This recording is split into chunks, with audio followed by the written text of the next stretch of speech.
नमस्ते बच्चों। कक्षा 8 विषय हिंदी। इकाई 3 मत बांटो इंसानों को आज हम अध्ययन करेंगे। इसके लेखक हैं विनय महाजन। इस कविता को हम पहले पढ़ेंगे और समझेंगे। आप सब लोग अच्छी तरह से सुनो। इस कविता में विनय महाजन जी ने मनुष्य को मिलजुल कर रहने की प्रेरणा दी है। मनुष्य को किसी भी भेदभाव में नहीं पड़ना चाहिए। हमें सभी भेदभावों को भुलाकर एकता की दृष्टि से इस संसार को देखना चाहिए। यह प्रकृति भी हमें निरंतर यही उपदेश देती है। इस कविता में आपको एकता, मिलजुल कर रहना, समानता आदि का आपको यहाँ पर सिखाया गया है। संपूर्ण मानव जाति एक विशाल मानव परिवार है। सभी मनुष्य यहाँ पर समान है। प्रकृति ने सबको एक जैसा बनाया है। वह सबके साथ एक जैसा व्यवहार करती है, परंतु यह बड़े दुख की बात है कि लोग ने आपस में भेदभाव की दीवारें खड़ी कर ली है। इन्हीं भेदभाव के कारण दुनिया में अनेक प्रकार के संघर्ष होते हैं। प्रस्तुत कविता में कवि ने हमें सभी भेदभाव भुलाकर मिलजुल कर रहने की प्रेरणा दी है। तो चलो बच्चों, पहले हम यह कविता देख लेते हैं, ठीक है। मंदिर, मस्जिद, गिरजा घर ने बांट लिया भगवान को। धरती बांटी, सागर बांटा, मत बांटो इंसान को। अभी राह तो शुरू हुई है, मंजिल बैठी दूर है। उजियाला महलों में बंदी, हर दीपक मजबूर है। मिला न सूरज का संदेशा, हर घाटी मैदान को।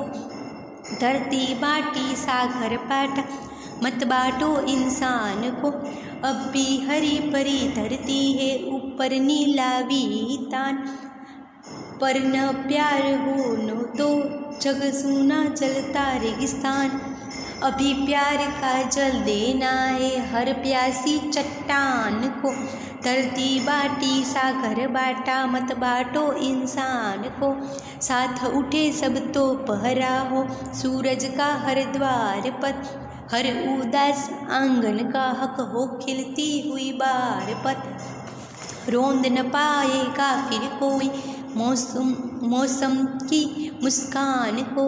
धरती बांटी, सागर बांटा, मत बांटो इंसान को। तो चलो बच्चों, हमने यह कविता मैंने आपके सामने गाई और आप सबने अच्छी तरह से सुनी। अब इसको हम समझते हैं कि कविता में क्या कहा जाता है। पहली पंक्ति में कहा है कि कवि ने दुनिया के लोगों से कहते हैं कि भगवान तो सबका एक ही है, परंतु तुमने मंदिर, मस्जिद, गिरजाघर आदि अलग अलग पूजाघर बनाकर भगवान का बंटवारा कर लिया है। इसी तरह अलग अलग देश बनकर धरती पर बांट ली है।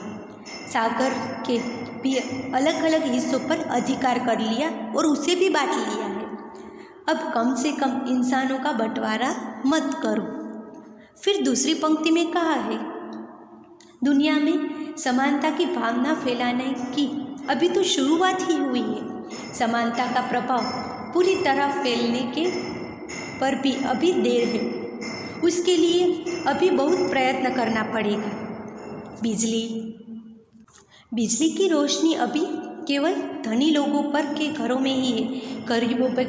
गरीबों जो है उनके झोपड़ों में आज भी दीपक ही जलता है। फिर आपको तीसरी पंक्ति में कहा है,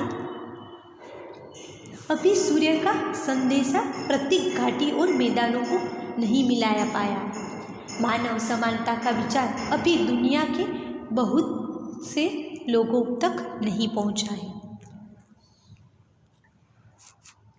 फिर देखते हैं आगे की दो पंक्तियां। आगे की दो पंक्तियों में क्या कहा है, धरती अब भी पहले की तरह हरी भरी है। ऊपर नीले रंग का विस्तृत आकाश भी पहले जैसा ही है, लेकिन दुनिया में प्रेम की भावना नहीं है। प्यार के बिना हरी भरी धरती वाला यह संसार भी चलते हुए रेगिस्तान जैसा है।